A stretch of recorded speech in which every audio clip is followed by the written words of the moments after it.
बेटा, राज्यसभा के सभासदों और प्रजा की इच्छा के अनुसार कल तुम्हें राज तिलक किया जाएगा। पिताजी, अभी इतनी जल्दी भी क्या है, परंतु आपकी आज्ञा शिरोधार्य है।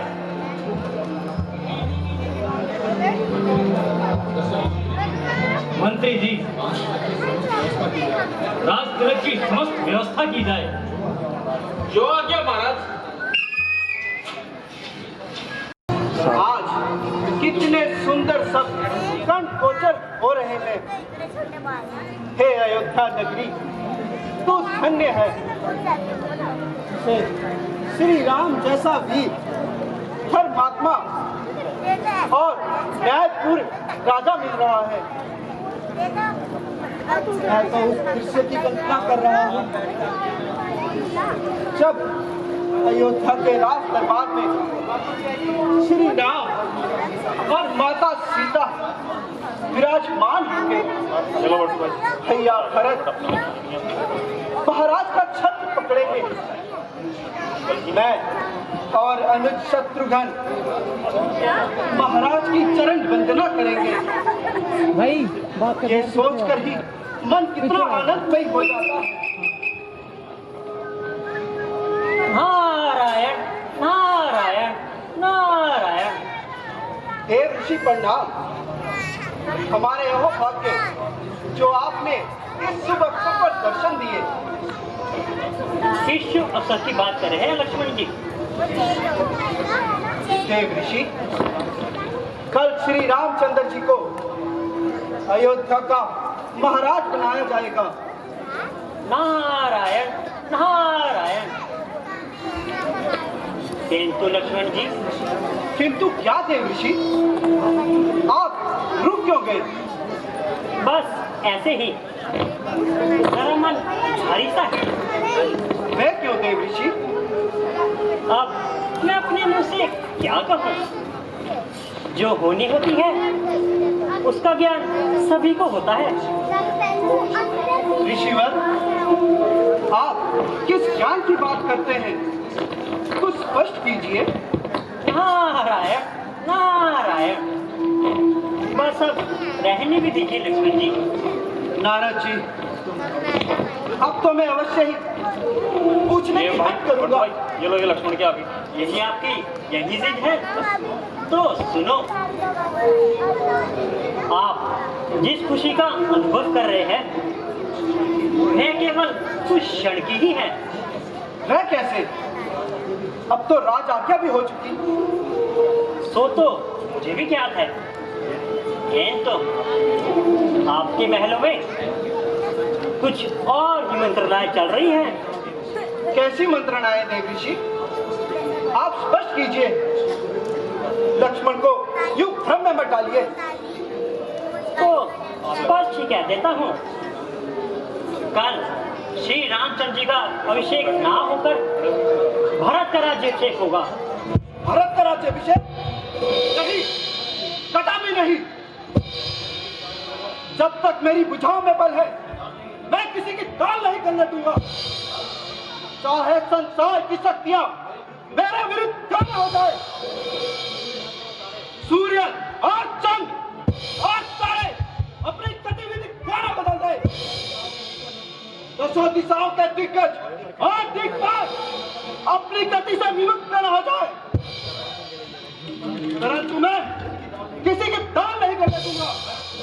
भारत और नीच भारत, तुझे राज्य कदापि नहीं मिलने दूंगा। नारद जी, काल की मैं ज्वाला हूँ, विश्व का महासागर हूँ मैं, काल का मैं भेद हूँ, मानव का चक्कर हूँ मैं। जब तक हृदय में शांति है तब तक ही बने हूँ मैं। हर जाऊं अधिक क्रोध से तब बने हूँ मैं। मेरा क्रोध जब उगलेगा तो अयोध्या किस हाल में होगी। आकाश की देव भूमि भी धसी पाताल में होगी। मैं अपने तीसरे बाणों से तीनों लोक जला दूंगा। भरत और नीच भरत, तुझे राज पता भी नहीं मिलने दूंगा। नारायण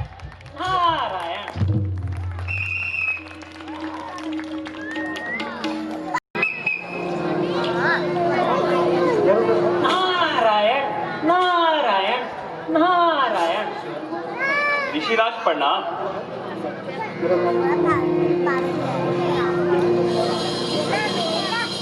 ठीक कहते हो नारायण, उल्टी गंगा जो बह रही है।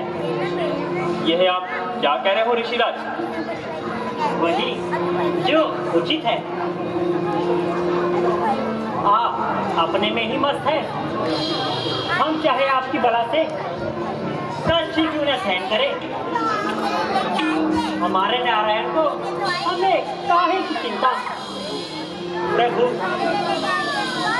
आपने रावण आदि राक्षसों को मारने के लिए नारद अवतार लिया था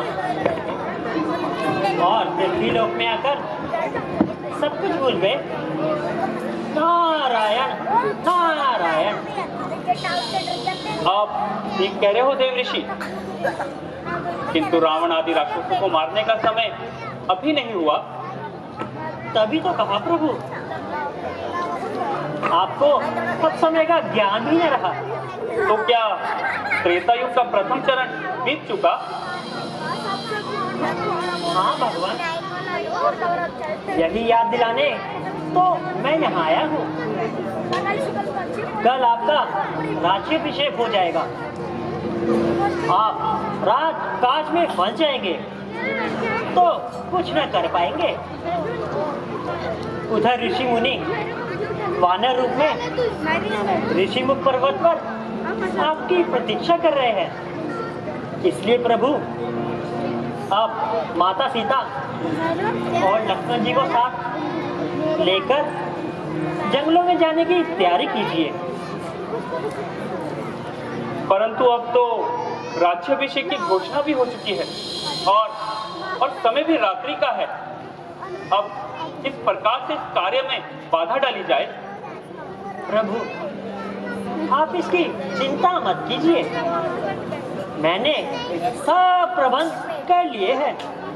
समझा, तो आप यहाँ भी चुप ना बैठ सके। बस प्रभु, आपकी ही कृपा है। अच्छा प्रभु, अब मुझे जाने की आज्ञा दीजिए। ठीक है, जाओ। नारायण नारायण। राम राजा बनेगा और मैं इतनी खुश हूँ कि क्या बताऊं। कमबख्त ये मंथरा कहाँ रह गई? मंथरा, अरे ओ मंथरा।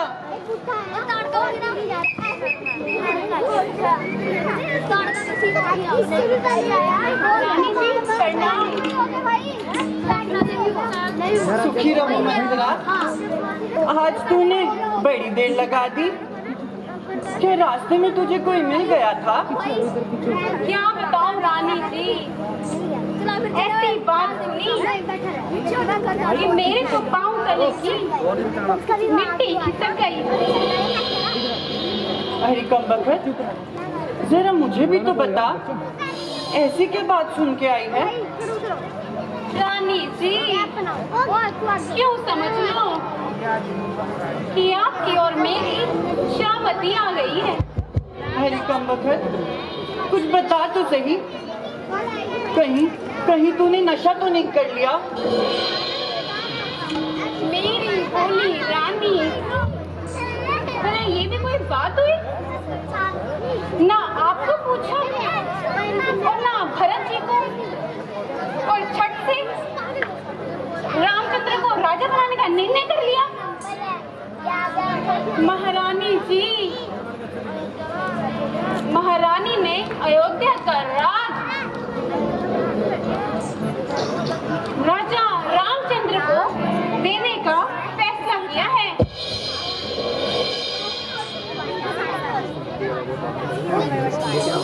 रात से इतनी जल्दी कि पट रोटी और चट दाल। ले बेटा, राज संभाल। एक बेटा राज करे और दूसरा दर फिरे। इसी को ही कहते हैं दो रंगी चाल।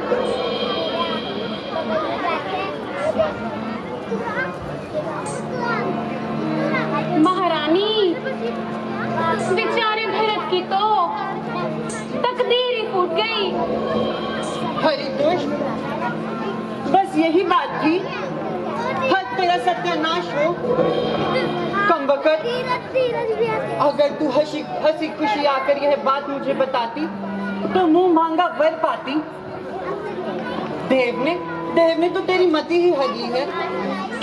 हरी पापिन, अगर मेरे राम को राज मिलता है तो तेरे बाप के घर से क्या जाता है?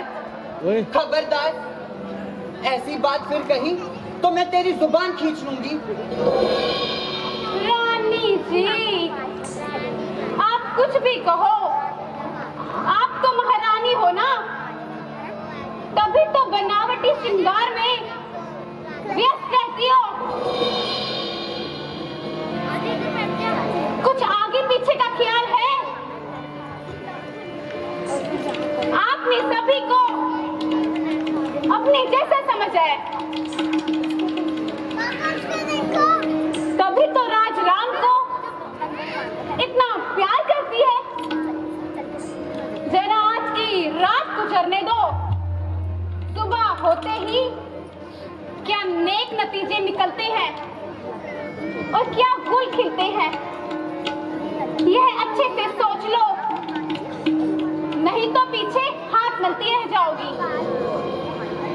इसलिए अभी भरत को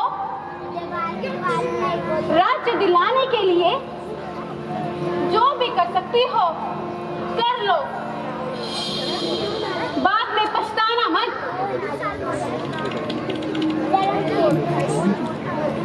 यदि न्याय की दृष्टि से देखा जाए तो मथुरा का कहना सत्य है।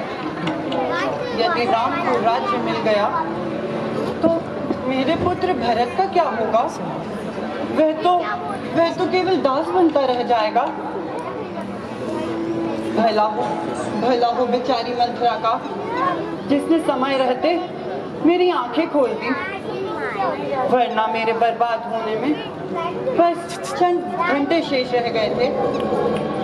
अब चाहे दुनिया इधर की उधर क्यों न हो जाए, सूरज चाहे पश्चिम से उदय क्यों न हो, राज तो मैं अपने भरत को ही दिलाऊंगी। किंतु महाराजा को कैसे मनाया जाए, वह भी मंत्रा से ही पूछती हूँ। दाई माँ, तुम ठीक कहती हो दाई माँ, पर अब मैं क्या करूँ? बस यहाँ से सब कुछ मुझ पे छोड़ दो। बस जैसा मैं कहती हूँ तुम वैसा ही करो। याद है वो 2 वर जो राजा ने देवता संग्राम में तुम्हें दिए थे? हाँ।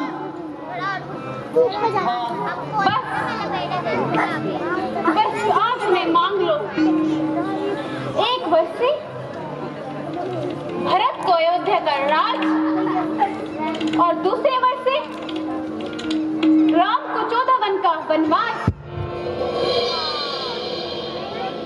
ताकि भरत निष्कंटक राज कर चले। राजा अपने वचनों से फेर नहीं सकते, उस समय नाराज रहेंगे, परंतु फिर सब कुछ सामान्य हो जाएगा। वाह, तुमने ठीक समय पर याद दिला दिया मंथरा। मैं तो सच में भूल गई थी। बस अब देखो मैं किस प्रकार राजा को अपने पाश में बांधती हूँ और अपने भरत को राज्य दिलाती हूँ।